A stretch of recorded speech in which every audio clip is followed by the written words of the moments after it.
small business.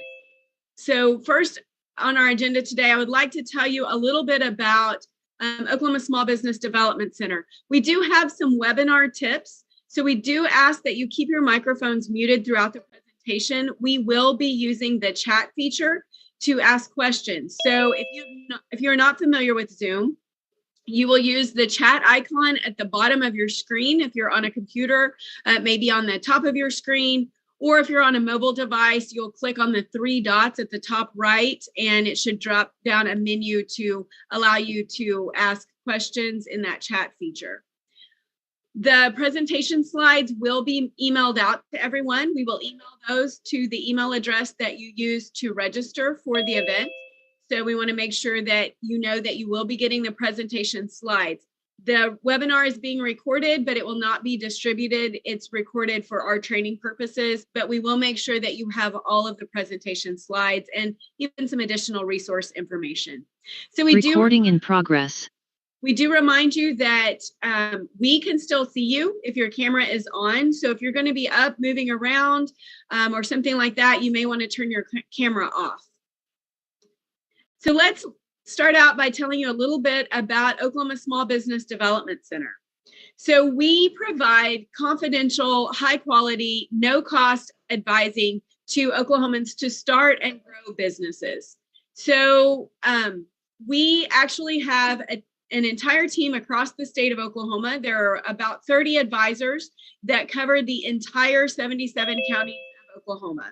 So we help businesses that are starting out. So if you have a business idea, which is why many of you are here today, to start a business, we help you in the pre-planning, we help you in the launch stages, but then we also help existing businesses tackle different management issues, marketing issues, expansion issues, government contracting, international trade, and a lot of other issues that we'll go into a little bit further. So you can see that we're located all across the state of Oklahoma. So we have offices that are able to service you no matter where you're located in this state. We're generally located in colleges, career techs, universities, economic development centers across the state. So we are funded in part through the SBA and in part through local support. So I said earlier, we provide no cost, high quality business advising. So we are able to do that at no cost because we are funded in part through the SBA. So that allows us to provide one-on-one counseling services. So today, the information that we give will be very general because obviously we have a wide range of industries in our audience today, but we do one-on-one advising that's very specific for your business and your venture. And we're able to do that at no cost to our business owners because of our funding through the Small Business Administration and through our local partners, whom we appreciate greatly.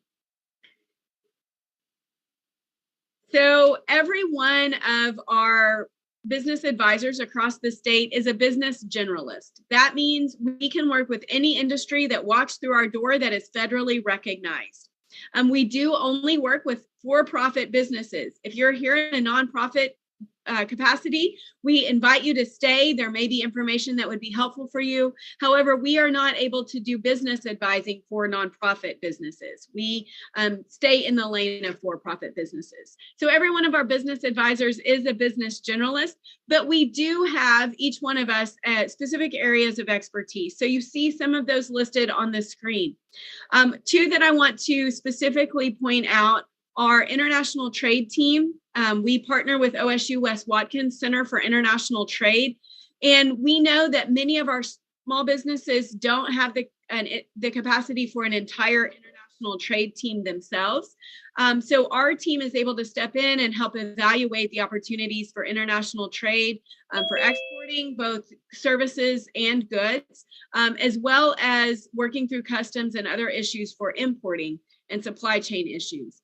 We also have a tech commercialization team. So this team helps innovators who may have a new idea or may have changed an existing product to the point that it actually is now patentable. So tech commercialization helps you make those evaluations, helps kind of chart your path to commercialization of that innovation or that new product, and decide if there are funding opportunities for you as well.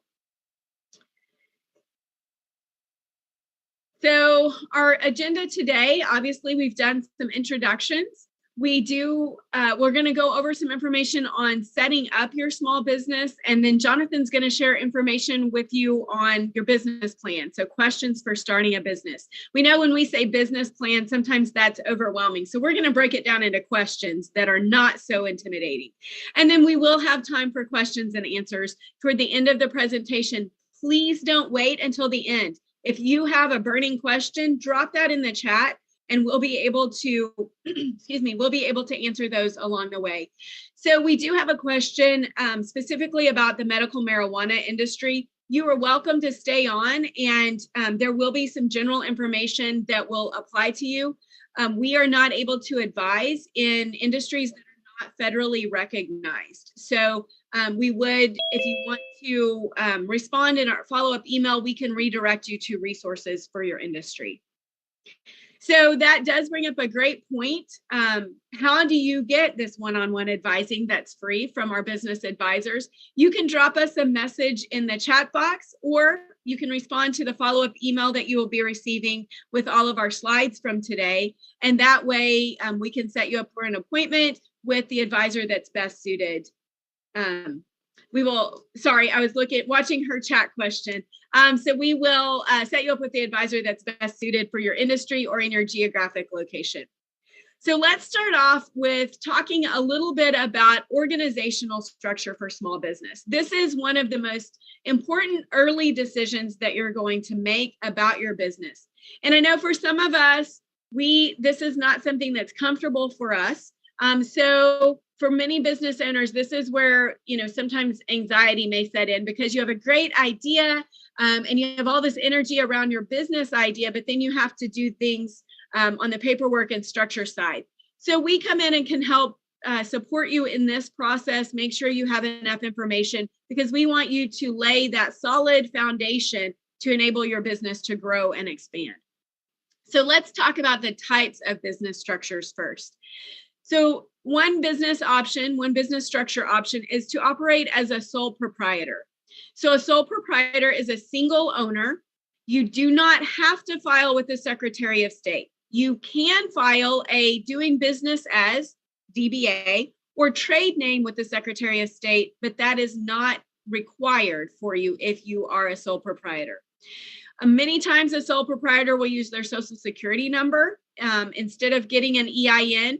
I never recommend that you use your Social Security number, even though you can, or you may already own a business that's a sole proprietor that's doing business as with their Social Security number. I don't recommend that. A sole proprietor can still file for an employer identification number or an EIN or an FEIN. All of those numbers are the same thing. You get those through the IRS. We're going to talk about how to do that in a few moments. But I would always recommend that you get an EIN number rather than operate with your Social Security number. So a sole proprietor, there are some benefits of sole proprietorship. So being a sole proprietor means your taxes will be filed as a sole proprietor on your personal tax return. But one of the cons of sole proprietorship is that you have unlimited liability. So if someone were to sue your company, they would be suing you personally as well. So it puts all of your personal assets at risk, as well as your business assets. So we want to make sure that you understand and know that. So another option, and I'll go ahead and have you switch the slide now, Jonathan. Another option is a limited liability company or a limited liability corporation.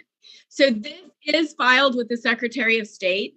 So you'll go to Oklahoma Secretary of State.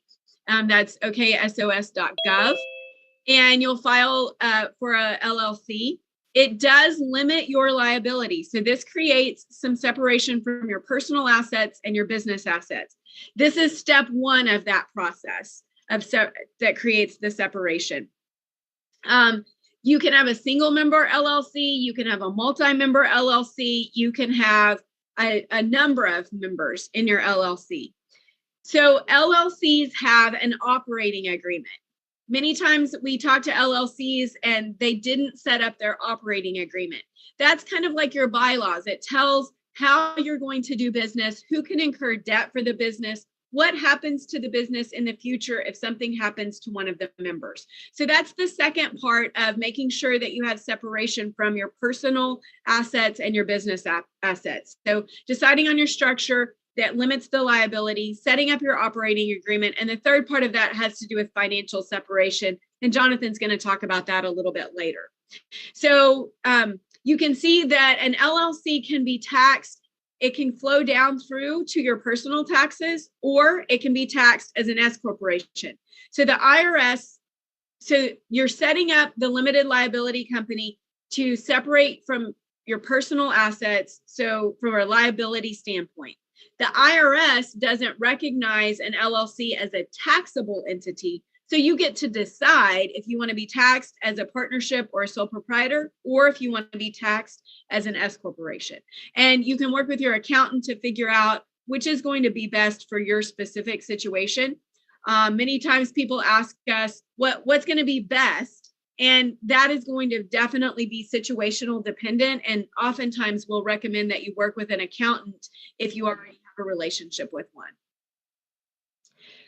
So our next option is a partnership.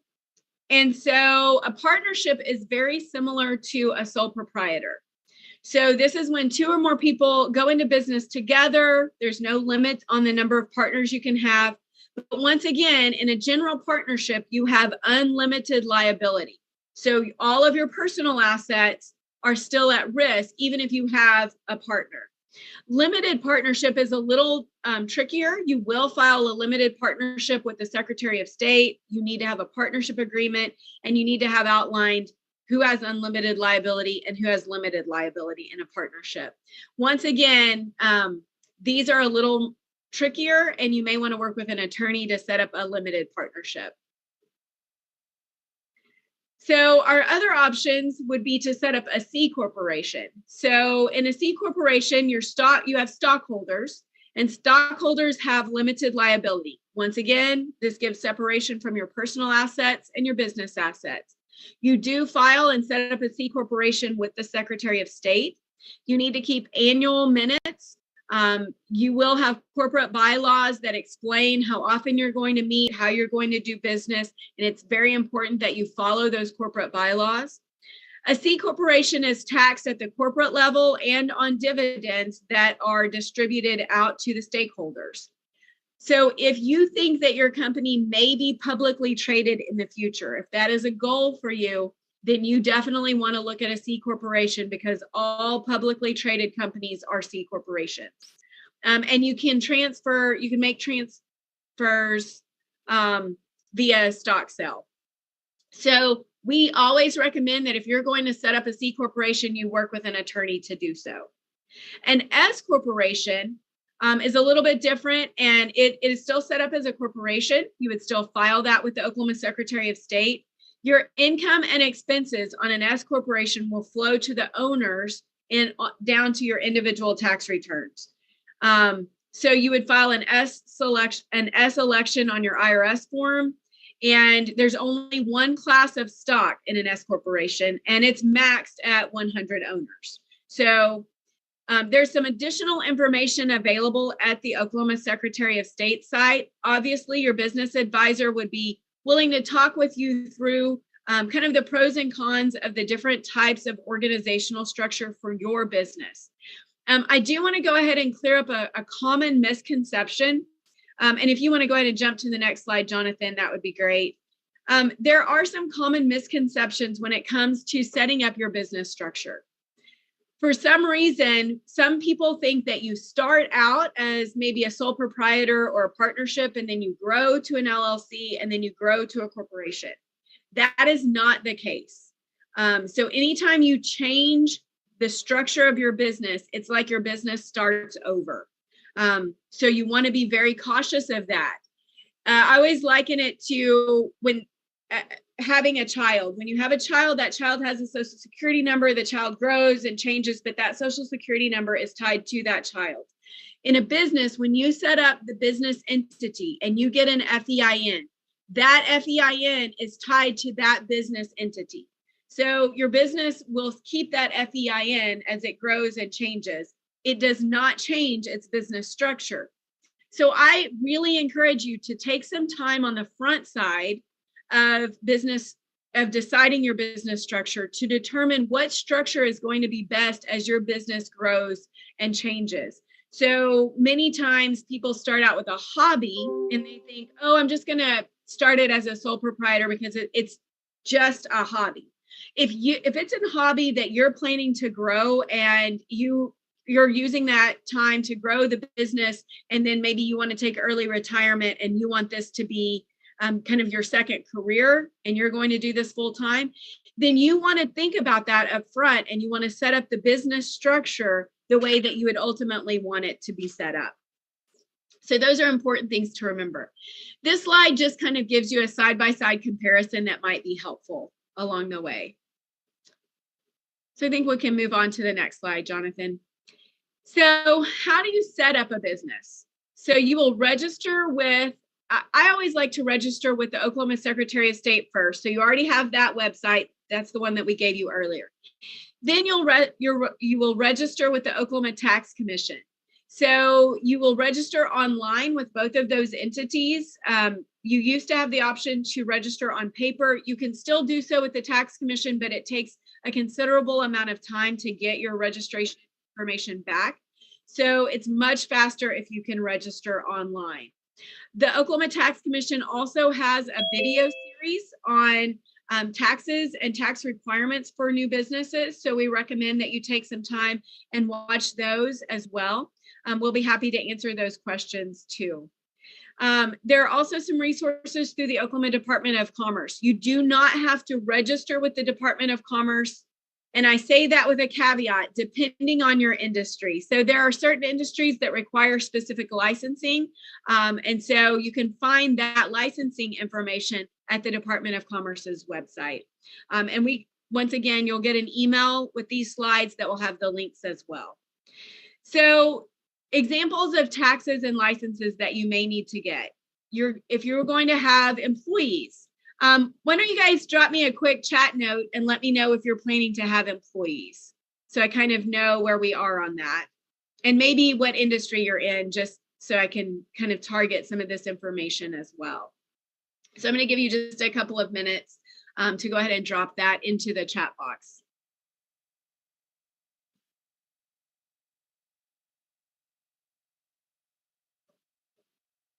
All right, so I can see some of you are planning to have some employees, and some of you are looking at doing some retail businesses, some international trade, so that's great.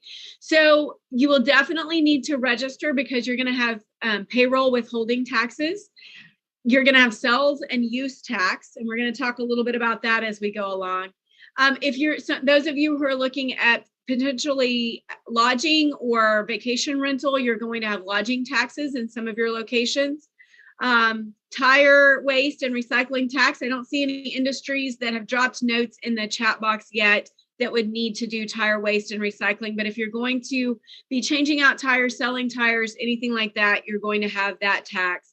Alcohol, tobacco, and cigarette taxes, that's one that you have to register for specifically. And then a wholesale retail license if you're going to be primarily wholesaling. So those will be things that we will need to address. So some of you, it looks like you're going to be in service industries where you may have to still submit sales tax on services. So we're going to talk about those specifically as we go forward too. All right, let's jump to the next slide, Jonathan.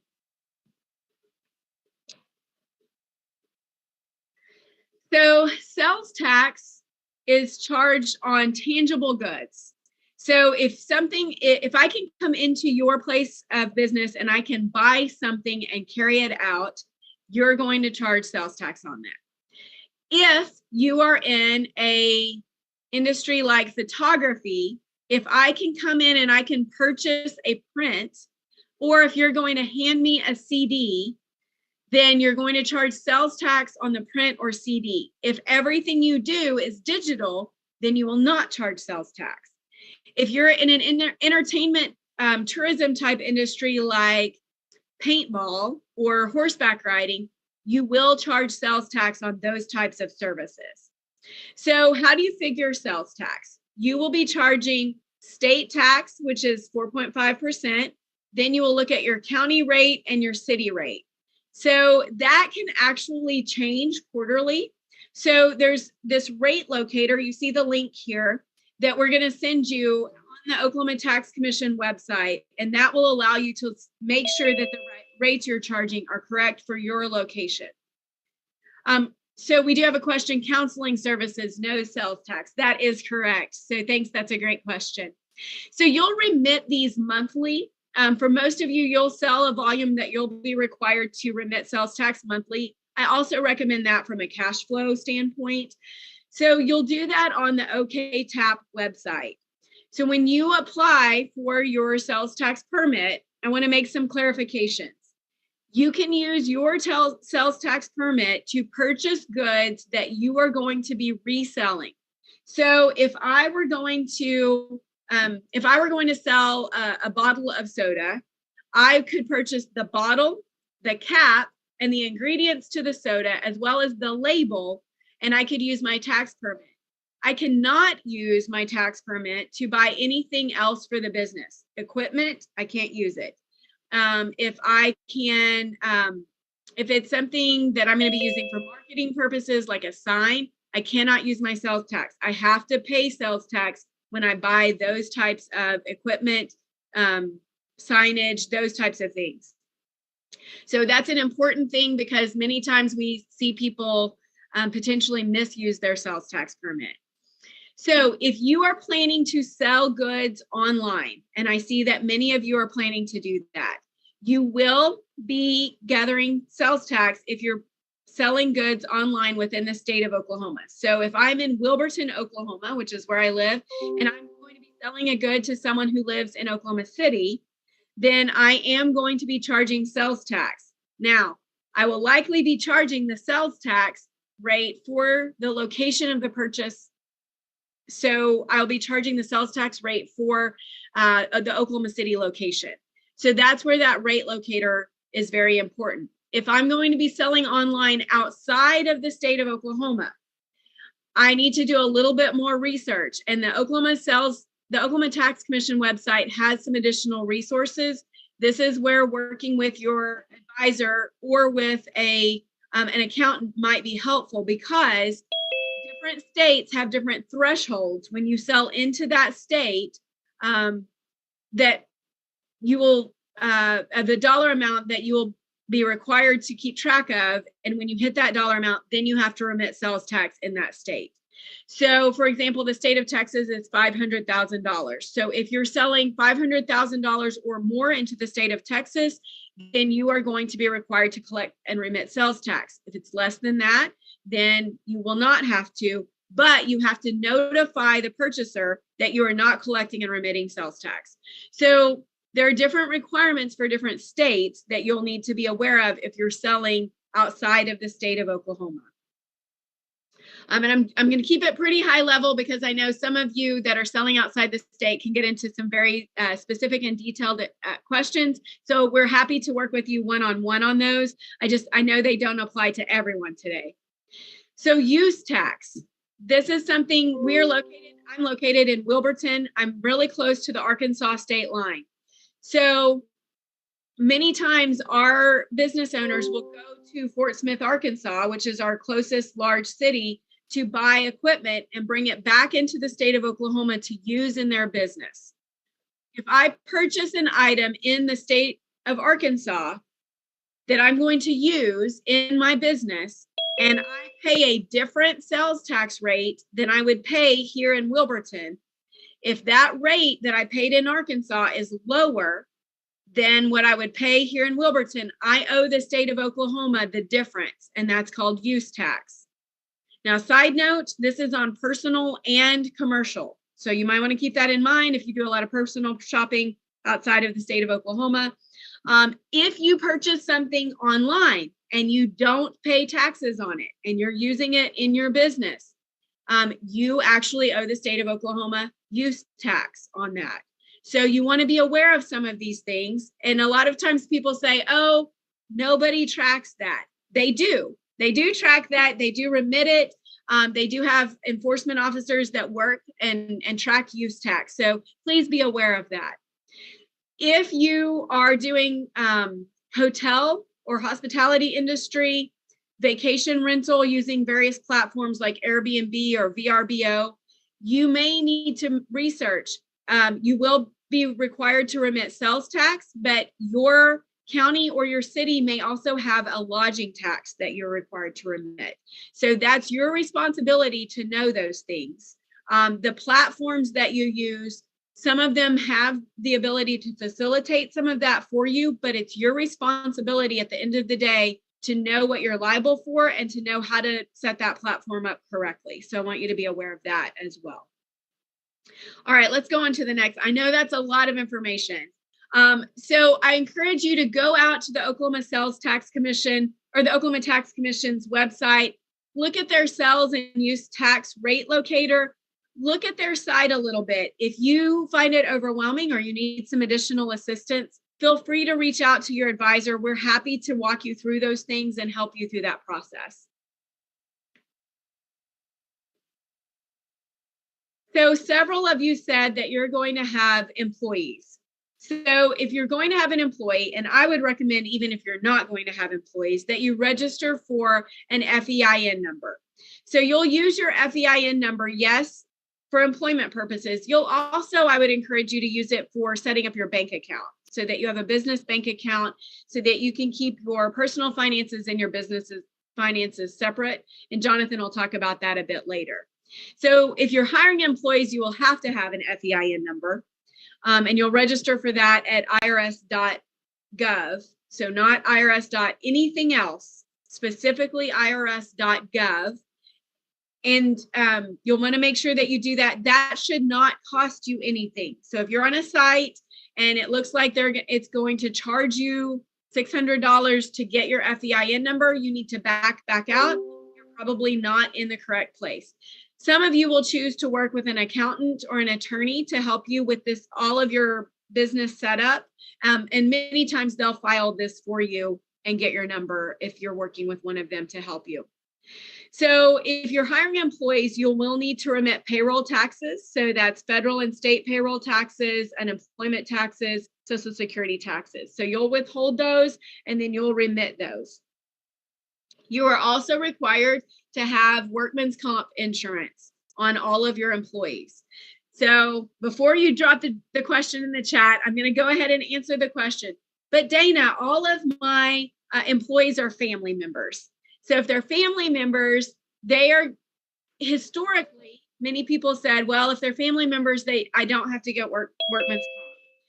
So there's some gray area, I will say that, but you'll still want to check with your insurance agent because there's some very specific documentation you'll need to have on file if your employees are family members and you're choosing not to have workman's comp. They need to opt out and you need to have that paperwork on file.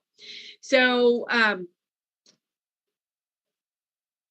not sure. I see there's a question that's come through on the chat, Jonathan, that you might want to get some more information on about registering through a federally registered Native American Indian tribe. Not sure if that means that you are registering your business through your tribe. So if you can clarify a little bit, we'll be happy to address that.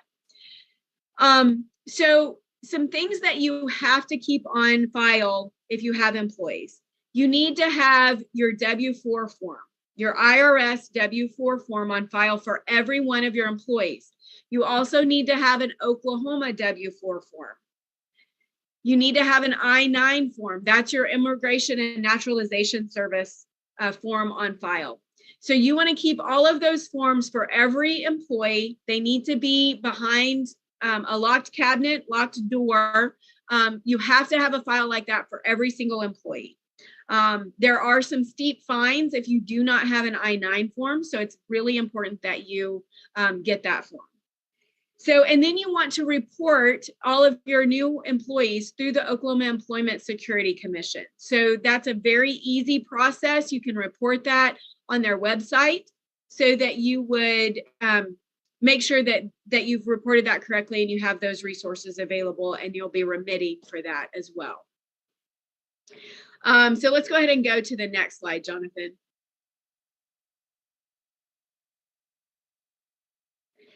So this is sort of a tricky area that many of our small business owners have to walk. So if the difference between what is an employee and what is an independent contractor. If you are telling someone when to come into work, if you are providing the tools for the person to do their work, they are an employee. If they do whatever service they're providing for you, if they do that for lots of other people, they provide their own tools, they are likely an independent contractor. So for an independent contractor, you don't pay payroll taxes. They need a W-9 instead of a W-4 form. And then at tax time, you'll provide a 1099 to each contractor that you pay $600 or more per year.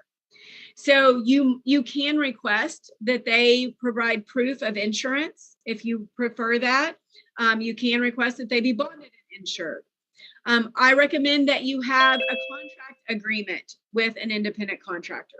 So the IRS does come in and review your employee files sometimes to see if your employees are truly employees or if they're independent contractors. So these are important things to know. If you are a hairstylist or a nail tech, massage therapist, and you rent a booth space from someone, then you are likely an independent contractor. If they pay you a regular paycheck and they take all of your appointments and they collect the money, then you might be an employee. So that's a very common question that we're asked. So these are things that you want to look at and consider as you're setting up your business. So you may or may not realize that as a business owner, you are required to keep records and to do bookkeeping. Now, we as your advisors always recommend that you keep good records for multiple reasons, and we'll kind of talk about that, and Jonathan will talk about that more later. But you want to make sure that you keep your books because, number one, it's required, but it's also a good management tool. We have to be able to make good decisions. Otherwise, the business kind of runs itself and keeps us running around with our hair on fire. We want to use our bookkeeping and our records and that data to make good management decisions. So what should I keep? I definitely need to understand my bank account. I need to know what my balance is each month. I need to keep my statements and receipts for 7 years. I don't want to do things like write a check to cash or petty cash. I want to make sure that I have receipts for the things that I'm writing checks for. If I'm going to write a check to myself, then I write it to myself. I don't write it to cash and then take the cash out. I write it to me, and then I personally go cash the check as the owner of the business. So you should have some daily checks and balances to make sure that things are balancing. You do some daily accounting and records. You do some daily closeout of your cash register. You keep track of your incidental expenses and the receipts for those expenses. So you're going to create an income and an expense category for each one of these things so that you understand, and for data purposes, you can use those for management decisions in the future. We have lots of people ask us, what system should I use for bookkeeping? So we know that different accounting firms, different accountants like different bookkeeping systems. Here's what I would tell you. You need to find one that you're going to actually use. Now, I don't care if that's an Excel spreadsheet, if it's QuickBooks, if it's a combination of your POS system and Excel or QuickBooks, maybe it's a paper ledger. I want you to use something that you're comfortable with and that you're going to use consistently. Because if you're not going to use your book and do your bookkeeping consistently, then it doesn't matter how much you pay for a fancy system. If you're not putting information in it, we're not going to be able to help you get good records and good information and reports out of it. So whatever you decide, if you're working with an accountant, I would definitely recommend you talk with your accountant about what they're comfortable using.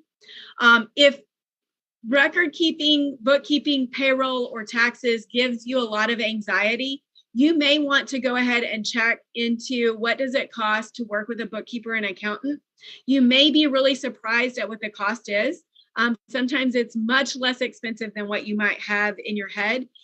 And it's important for you to do the things that make your business money and move your business forward.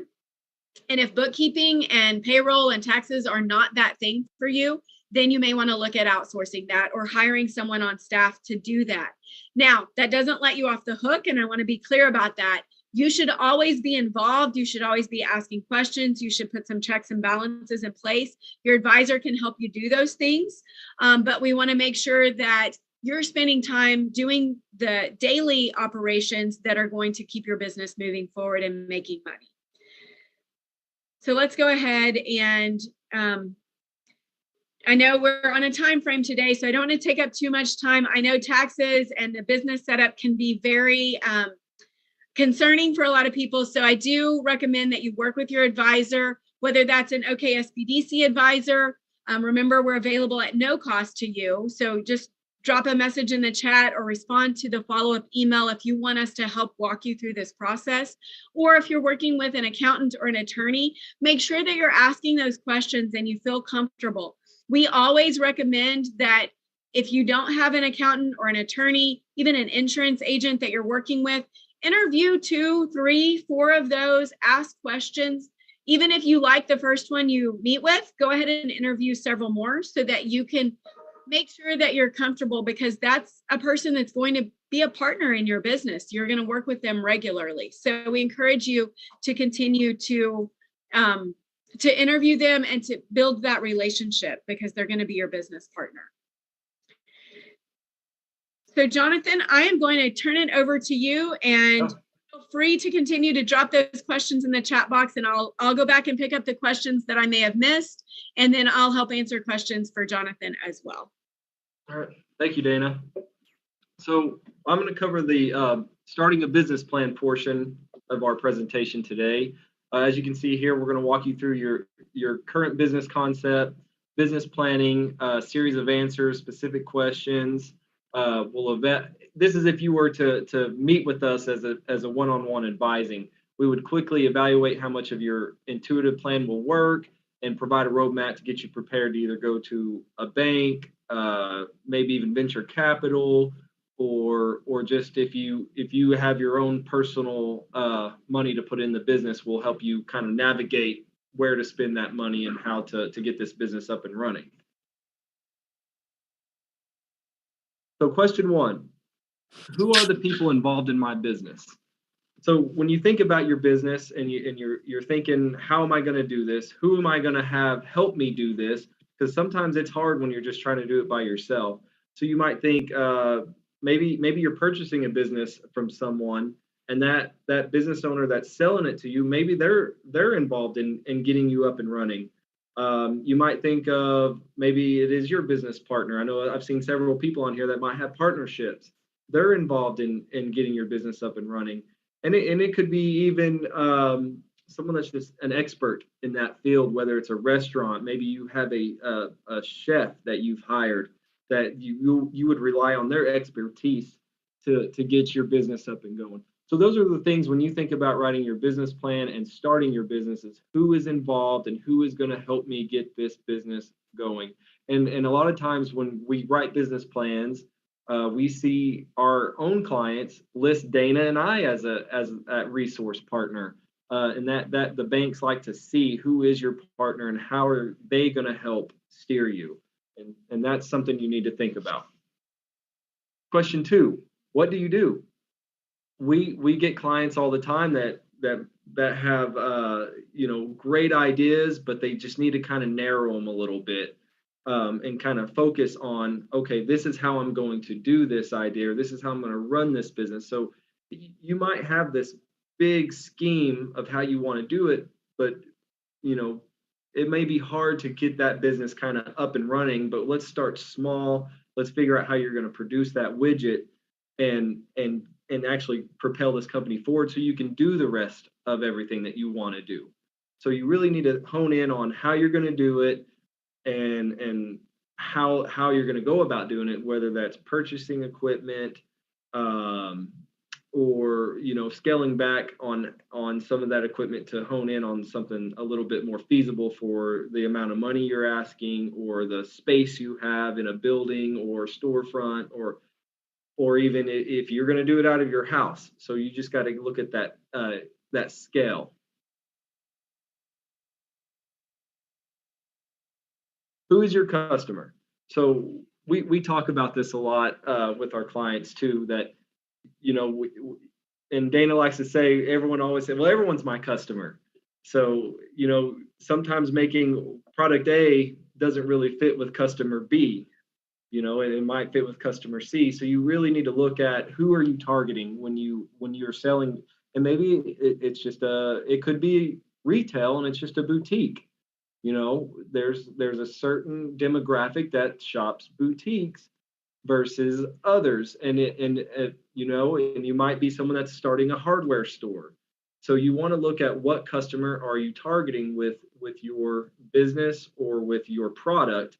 And sometimes there's also a generational demographics. Some generations gravitate to other certain products than others. So you really want to look at, okay, who am I going to target and how am I going to target them? And we'll talk about that here in a couple of slides on promotional or marketing as well. So once you kind of figure out that customer, well, then you can start figuring out how you're going to market to that customer. Question 4, why would they buy what you sell from you? So a lot of times, is it that you're a great salesman, you have great salesmanship, and that's why people are driving across town or to the next town to buy your product? Or is it that your restaurant, you have the best wait staff, the best food? So you want to think about how are you going to make that product stand out in the crowd of other products? And a lot of times it could be just that you just have that flashy product that everyone likes and it's kind of popular. But you really want to think about, how am I going to sell this product? Like I said, whether it's through, you have the best customer service, or you've really marketed the product well. So really think about that one. Question 5, how are you going to do what you do? So that's another thing that clients that come to us, it's, I want to sell product A, but I don't know, should I buy this building? Should I move to this town? Where should I go? How should I do it? So we really walk through that and focus on, getting you ready to either purchase a building, purchase the equipment. Maybe you're making it could be buttons for shirts. What kind of equipment do you need? Where are you going to get your product, or the plastics to make it? So we really want to walk through that and think about those type of things. And that's what's good of having an advisor in your corner, is we can talk and bounce those ideas off one another, and hopefully we touch on everything that you need to get your business running. We'd hate for you to open your doors and think, oh man, I need another 100,000 because I forgot I need this piece of equipment. So we really want to make sure your financials are good. You know what you need, you know how you're going to do it, and when you open the doors, there are no hiccups. You're not shutting down. You're ready to go. Question 6. So this is what I was talking about, marketing. How are you going to get the word out? In this day and age, social media is huge. That's where you're going to get a lot of traffic to your product, is through social media. If that's not your forte, if social media is not what you like to do, that's something we kind of help walk through some of that, and we've helped clients through that. And we also have workshops. If you check our workshops monthly, they'll be working with Google. So that will kind of help you through that social media marketing. And that's one thing, generational as well, that we look at in those demographics. And we talk about it. Generation Z likes to use YouTube. So if you're trying to reach Generation Z with your product, you might want to be on YouTube versus Facebook, which is kind of a millennial, Generation X and up, and then Instagram is a millennial, Gen Z kind of thing. So you kind of want to see where you're going that way. And of course, there's still the good old-fashioned newspaper and just emailing. And you might even think about creating your own website and making sure your websites, you're hitting all those REOs, and you're standing out amongst all the other websites, so that your website is at the forefront at those search engines. And we can kind of help work through those as well. And there's also still traditional promotions where, posters around your town, and maybe promotional material with your Chamber of Commerce, and try to get those out as well. Who are your top 3 competitors? So there's a lot to this question as well. And Dana likes this one also. She likes to talk about this one. So, you might be a boutique in town, and there might be 3 other boutiques as well. And you are trying to outcompete them for sales. And you might want to beat them, but like Dana says, and we say, maybe you work together. So yes, you are competing for those sales and that money, but is there a way for you guys to cross promote each other, to where you're selling a product, but you may not have the other product, but you tell them to go to boutique X over here to get that product, and then boutique X tomorrow tells someone to come to your place. So maybe you're sharing those sales, and you're both reaching out to the same clientele. And if they're in your town and you're all shopping locally, you're helping your town out in sales tax, and you're also helping each other out and building that clientele and driving those customers. But as business advisors, when we do sit down and work through your business plan, we are going to look at who your competitors are, and how much money they are in sales that they are grossing every year. So we'd want to look at that and see how you compare going forward. We'll also try to do a SWOT analysis, which is a strengths, weakness, opportunities, and threats, and kind of look at those competitors as well, and see how those competitors might compete with you, or they might benefit you. So that's one thing we really want to look at in that business plan. Question 8, what could go wrong? So another thing we talk with clients, there, as you can see in the pictures, there's flood, fire, and an ambulance. So, and Dana has a great story here where she had a client that had just built their building. They were set to open, had all this money invested, and a tornado came through and just wiped it out. I don't know what I would do if I had a building and it was just gone. So luckily, Dana had talked them into getting insurance. So they had insurance and they were protected. They thought ahead of time and had that plan in place. And that goes to, if you're hurt on the job, if you're thinking about your business and you get hurt, well, who's going to take care of it? If you had to shut down for 3 months, 8 months, would that cause your business to close because you can't make your payments, because you are that source of income that works that business? So you want to think about who can take care of my business if I need to step away for a couple of months. And as Dana talked about with limited liability corporations, you might want to think about, is my business, am I ready to go from a sole proprietor to an LLC to protect me legally? Not that we're all out there to circumvent legalities or anything like that, but if someone was to come into your business and hurt themselves, you would want to protect your business and also protect your livelihood outside of that business. So that's where we talk about that limited liability to protect you from any legalities and actually taking your home on something that just really wasn't your fault or any negligence to you. So we always want to look at that. Question 9, what are your top 3 goals for the next 6 months? And I always say this, we get a lot of clients that come in and they're just ready to shoot high every time. And that's great. We want to keep pushing them to shoot high and go above and beyond that. But when I think of goals, I always want to think small, and then let's grow into those bigger goals. With 3 goals over the next 6 months, it might be just getting your first sale. It may just be opening your storefront or landing that one big contract that you needed. And it doesn't have to be, I'm going to make $1 million or I'm going to pay this loan off. And maybe it is just paying, I'm going to make an extra payment these first 6 months because I'm doing well. So always, to me, I would think small when you're writing your business plan. This is what I'm going to do over this 6 months, because we will look at, as you can see, question 10, what's your 3-year plan? What's your 5-year plan? What's your 10-year plan? We'll ask those questions so we can figure out what is the best way to navigate. And as we always say, this business plan is something that you'll go back and look at, and you'll update as your business goes, because it is a great tool to look back on in a year or 2 years on, did I do what I said I was going to do? Did I meet those goals that I set for myself? Because as an entrepreneur, the whirlwind is crazy, and you're busy all the time, and you want to make sure that you're staying focused. And that's a good way to go back and say, hey, I didn't reach that goal that I wanted. Let's focus on that. What will success look like in a year and 3 years?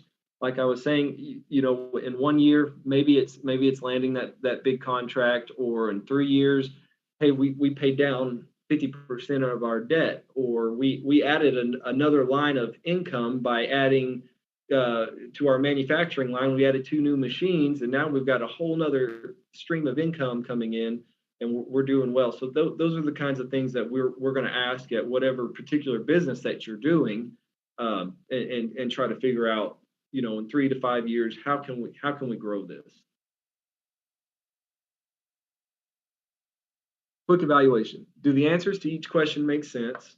Do all the answers make sense together? Is this one project, or do I need to reevaluate? And as I stated in the beginning, we as entrepreneurs, our heads are always spinning, and there's always so much we want to do and we want to add, and we try to look at all these answers and focus in on that one thing that's really going to help drive your business forward, that's going to get you off the ground so you can do multiple things. So that's one thing we really like to talk to with clients about, is kind of focusing them on, just looking at their strengths and weaknesses, and looking at their business plan and say, hey, I think what you're telling me, and what you can go after at the bank, and what financial help you have, I think we can drive you to this project and get you going faster than these projects. So you really want to look at those questions and answers that we're going through here, and focus on something that can help get you off the ground now. Question 11, what do you need to buy before you can start? Estimated needs. So this is the financial projections. When we get clients that come in and they're needing to go to the bank for a loan, this is where we sit down and actually talk about what do you need. If you're a restaurant, you're going to need payroll. You're going to need to pay for telephone service, your internet service, your all your cooking equipment, all your utensils, and then also your food cost. So we'll sit down and go over all that. And then what permits do you need? In that industry, there are a lot of permits. And as you can see in question 12, what are the costs of doing? So those ongoing expenses are those internet, phone permits. Annually, you're going to have to get a permit. Are you going to serve alcohol? So we're going to have to work through the ABLE Commission and work through those permits. So those are some things that, through these financial projections, we'll start kind of hammering that out, and asking you too to do a little research and go out and figure out, what is insurance going to cost me? Or are you a truck driver? Do you tractor trailer? What's your fuel look like? How far are you driving? Are you over the road trucker? Or are you staying overnight somewhere? So what do those things look like? That's where we help you kind of estimate all of that, so we can look at those projections and see, is this a viable business? Is it going to work? Can we make it work? How can we make it work? And we'll play with those projections till we can figure out that it does look good on paper, and the bank thinks it looks good on paper, and they're ready to lend to you.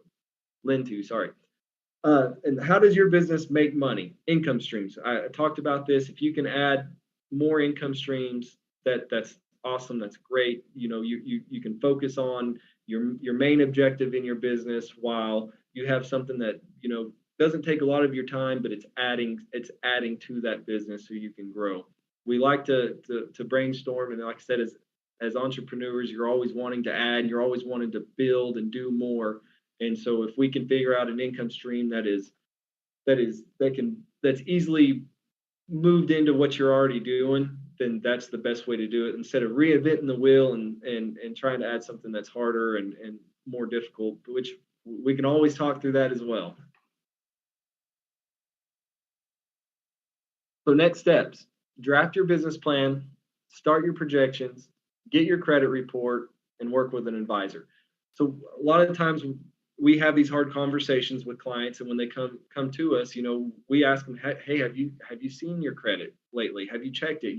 And there are resources out there for you to check it yearly, and it's always good to know that, so hey, I'm setting good. This bank's going to be ready for me, or well, I'm a little low. What do I need to do to get back to where I need to be? And we like to work with clients and get that going, so we can make sure you're successful.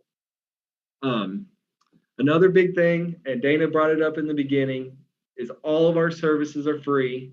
You don't owe us anything. We'll work with people for several meetings, weeks, months, and they'll come back to us and say, what do I owe you? And it's like, you don't owe us anything. So we want to make sure we get that word out that it's completely free, and that we're happy to help. And as advisors, we want to see you grow. We want to see our communities grow, and we want to see Oklahoma grow. And that's what we're here for. So Jonathan, I'm going to jump back in and ask a couple of questions. I've been busy. My fingers have been flying over here on the chat and doing some research on some questions that people have asked. So great questions coming in, you guys. I do have a couple of people that I sent direct messages to that I don't know who you are. So I want to make sure that we're able to follow up with you and send you these slides and follow-up information. So if you don't mind direct messaging me, your email address that you use to register, or your name, that's fine. You don't have to share that publicly, but you're registered with a device that has a general name, so I don't know who you are. So that would be great. So everybody wants to know the catch, right? What do I have to do because the service is free? So we do ask for some survey information. Is this helpful? What would you like to see? What would be more helpful? Those kinds of things. So to that end, Russ is going to launch a poll for us. It's a 3 or 4 question poll. It shouldn't take more than a minute or so for you to answer that. But that is kind of our payment, if you will, for the presentation today, so that we can make adjustments and make sure that we're able to address what you think might be needed in the future. Also, when we send you out the follow-up email, if you have specific feedback, or if you have specific types of workshops that you would like to see, please let us know. We're always working with our trainer coordinator to make sure that we're able to provide the content that you're interested in. We also have partner organizations we work with that provide some trainings as well. And so we want to make sure that we're meeting the needs of our business community.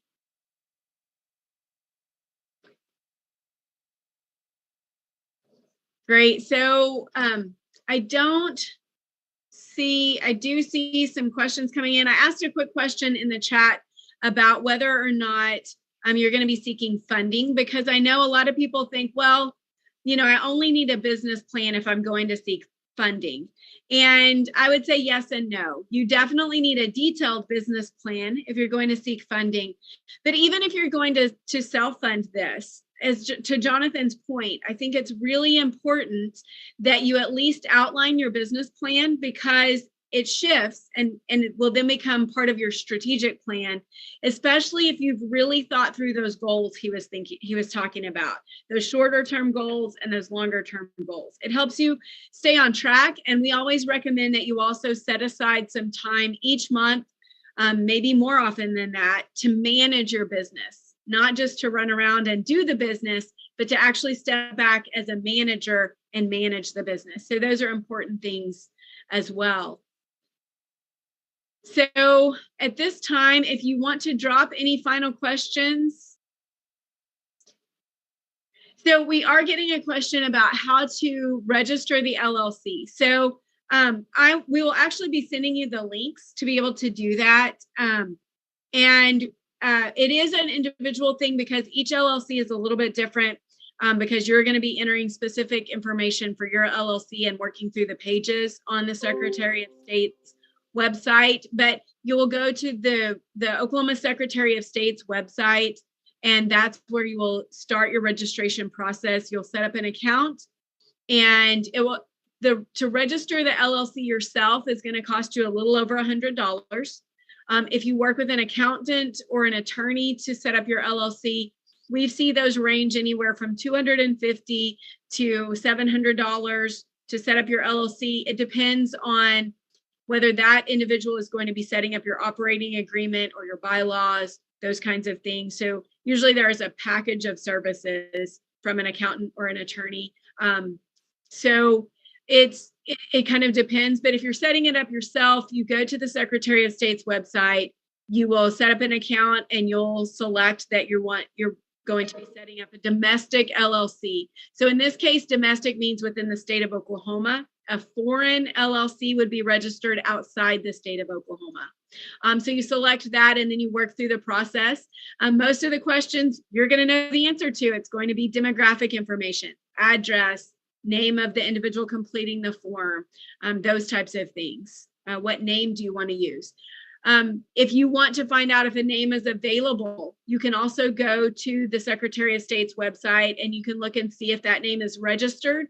I would also recommend that you simply Google the specific name with quotes that you want to use to make sure that there are not other businesses out that have a similar name, that either maybe they don't have a great reputation, or maybe they're in an industry that's completely different than yours and you're afraid that it would cause some confusion. So I would do a little research before you decide on your name of your business. And that signing up on the Secretary of State's website is very, very simple. It takes maybe less than 10 minutes to get it done. Like Dana said, it's a little over $100, about $110, I think, by the time you pay the fees. And they'll send it all to your website, and you'll have it within days.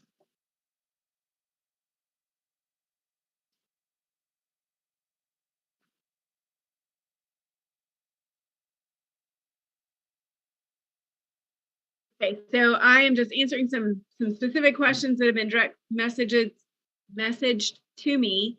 But it looks like there's a question about people who build websites. So we can send you a list of individuals and companies that build websites, but we also encourage you to kind of look around. There may be some outside the box opportunities and options depending on what you need from a website. So when we know a little more about that, are you going to be setting up a retail website where you're going to have tons of inventory? Do you need to schedule appointments or bookings through a website? So different companies will be good at different pieces of that. If you're needing something a little more simplistic, you may even want to see if you can coordinate with a college student that's in a program where they're going to be graduating with that skill set. They may be looking to build their portfolio. And so it may be a good opportunity for you to help them build their portfolio and you to be able to get something at maybe a lower price point. Sometimes you can actually allow a class at a college or a career tech take on a project like that for a semester. And you just want to make sure that you always own the domain name and the admin rights to the site, so that if a student moves on, you still have the ability to go in there and make edits or hire someone to go make edits to that. And I was going to hop in on the grant question. So we do help clients with grants, and we do get a lot of clients that come through our door and always want a startup grant. There might be some out there. They're very hard to find, but there are grants out there through the U.S. government, and there are options that you have to go through, or ways you have to get your DUNS number and your SAMS number and sign up and be able to apply for those grants. But yeah, we're happy to work with people on that as well. I'm going to jump in on that as well, Jonathan, because that is a question we are asked from almost everyone that walks through our door. So if you are expecting to have a grant, a sizable grant to be able to start or launch your business, those are few and far between. And I don't mean to be discouraging, but I want you to be aware that they're very competitive. They're usually through private foundations. There are not really government grants to start a business. So I want to be really clear about that. There are some specific industries that have some grant funding for expansion of business or specific aspects of business. And we, of course, will help with those. But I want to be really upfront and honest. I feel like as a business advisor, that relationship is very important for me to be really honest with you. There is not a lot of funding available through grants to start businesses. There are some low interest loan programs. There are some grants that may help you, but most of them are not sizable enough to actually launch an entire business. You're going to generally be expected to put some money in. Some of those are matching grant funds. So I want to be realistic about that. Because many times people want a grant just to launch their business, and there aren't a lot of those out there. Yeah, so Ashley, I think you answered your own question. Great job. Great job. So if you are a sole proprietor and you're going to be switching to an LLC, you want your EIN tied to the entity that you're planning to use to grow and expand your business. So if that's going to be an LLC, then you want to get your EIN that's tied to your LLC. So great question. Do you have to have a certain credit score to apply for a loan through the SBA? The SBA actually has multiple programs. So just so you're aware, and I know we're getting close to time, but I want to go ahead and take some time to answer this question. So with the SBA doesn't actually do lending themselves. In most situations. Now, we know that during COVID, we saw some disaster relief loans that came directly from the Department of Treasury through the SBA.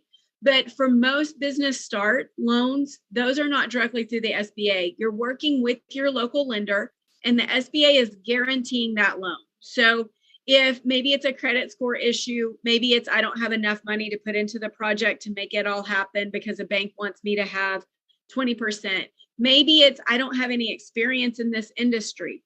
Maybe I'm buying a business and they're asking a lot of money, what they call blue sky. So just for their reputation, and the bank can't do that deal. An SBA comes in and they guarantee that loan amount so that if you default on the loan, the bank will still get some of their money. Doesn't let you off the hook, but it allows the bank to say yes to loaning you the money. So you do have to have a certain credit score, but it's not necessarily as high as you would think that it is. There are also some community development lenders. So if you're in the Tulsa metro area, TEDC is one of those community lenders. If you're in Oklahoma City or some of the rural parts of Oklahoma, Rural Enterprises of Oklahoma, REI is one of those lenders. And so there are some programs that they have as well that can mitigate some credit score issues. We also know of some programs, some that are launched already, some that are getting ready to launch, that if you have some issues with your credit score, they may have some lending options for you to start with commercial lending. So those are some things that we can talk about one-on-one, depending on what your credit score is. We can also work with you on ways to review your credit score, determine if there are things that need to come off of your credit score, and how to kind of build up your credit a little more quickly so that you can be prepared to get the loan that you want. And also we have that we also have the SBA training coming up at the end of the month on 7A loans and 504 loans. So if that's something you're thinking about, please go sign up for that workshop. You'll learn a lot, and it'll help you kind of guide you to which way you want to go. Let's see. Yeah, so if you're selling products, even if you're selling products through a live stream, you would be charging sales tax, yes. So even at auctions, many times you don't realize it, but if you go to an auction, whether it's an online auction or a in-person auction, you're charged sales tax, or you're supposed to be charged sales tax if it's run legally. Do you want to jump in on the business banking? Yeah, for sure. I would always, and I encourage everyone to set up a business bank account. Now, majority of banks are not going to let you set up a business bank account unless you have an LLC and those articles of organization to them, and then you can set up that business bank account. But yes, I would have all your business money go to that account. And like Dana stated earlier in our presentation, if you want to pay yourself, write yourself a check and then go cash that and put it deposit into your personal account. When you start doing your taxes, and we don't want to see anyone get audited, but if you're trying to run all that through your personal account and you're doing your taxes and IRS is looking at it and you're saying, no, I have all these write-offs because it's my business. Well, they may say, well, why isn't this stuff separated? It looks like you made $500,000 this year and you're telling me you only took $30,000 as salary. So yes, always have a business bank account just for tax purpose, just for keeping for myself. I like it because I can write checks and I know where that money went and I can track it better. That all that money's separate, and it's just easier for you to do your taxes at the end of the year. Yeah, it's so important, Jonathan. I think every business advisor on our team would reiterate this, because you want to keep that separation from your personal liability and your business liability. Having that separate financial piece is key to that. Another issue that we don't like to think about, I know we don't like to think about that disaster mitigation piece of it, but if you're running a business and a tornado came through, Kingston and wind damage and all of that through Kingston, Oklahoma recently. If you are running everything through one account, personal account, there are some disaster funds that could potentially be available if that's declared a disaster area. Those are for personal and for business. If you're running everything through one space, then you're only going to be eligible for the personal side of that. So you want to keep some of those things in mind as well. There are multiple reasons from a liability standpoint, from a disaster mitigation standpoint, and of course, as Jonathan mentioned, from a tax planning standpoint, you want to keep those business accounts separate from your personal accounts. That is key. Okay, so I've got a question about establishing business credit versus your personal credit. So this is another area where there are lots of misconceptions. So if you are going for a loan to start your business, you personally are going to be on the hook. It's probably going to take a personal guarantee, and you're going to be on the hook for that business. There is no immediate business credit. That's not a thing. Even as you go forward into your business, you are probably still going to be considered on a personal level, and your personal credit score will be considered going forward. A lot of times when we look at business credit, we're talking about specific relationships with vendors. So there may be a credit relationship with a vendor for that business. You may have a credit card. A lot of people come to me and they say, well, I have this business credit card. Well, if you go back and you look at the fine print, that is often tied to you personally. So you want to be aware of some of those things, because we throw around these terms business credit very loosely, but sometimes we're not looking at the fine print on who's really responsible at the end of the day for that money that's on that credit card. Let's see. There's a specific question about franchising. We do have one of our advisors that specializes in that. So we would have you work directly with Jana on that, Joseph, on franchising and how to make sure that you're prepared for that. I will not even pretend to be a franchising expert there, but Jana is, and she would be happy to help you with that.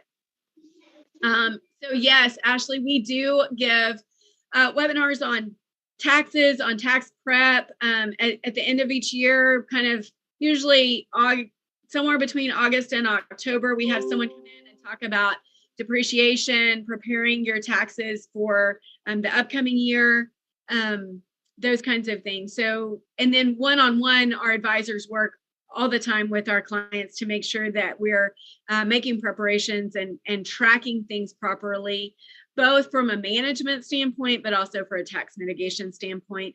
But I also want to be really clear. I'm working with a couple of businesses right now that are looking at selling their business, which I know if you guys are looking at starting out, that may not be something that's on your radar. or you may be interested in buying a business.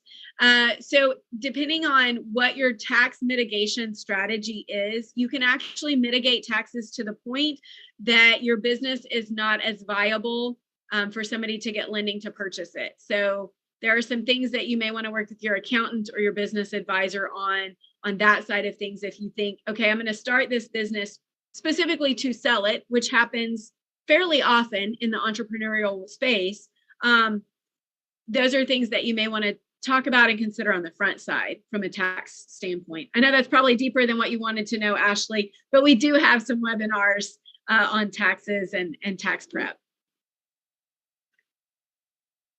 So you guys have great questions today. Thank you so much for all of the interaction.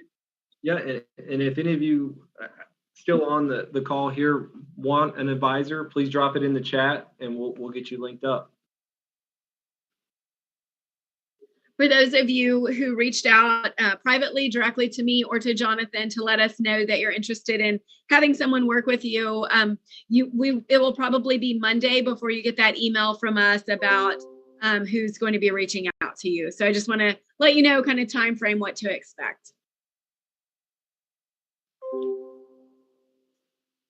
Well, keep those questions coming. We'll be happy to stay on and answer questions as long as you guys have them. But if you, that does conclude our presentation. I know some of you may have lunch plans and want to move on to that. So we appreciate your time. It's so important that you take time to invest in the strategy and the foundation of your business. So thank you for taking time for that today. Thank you, everyone.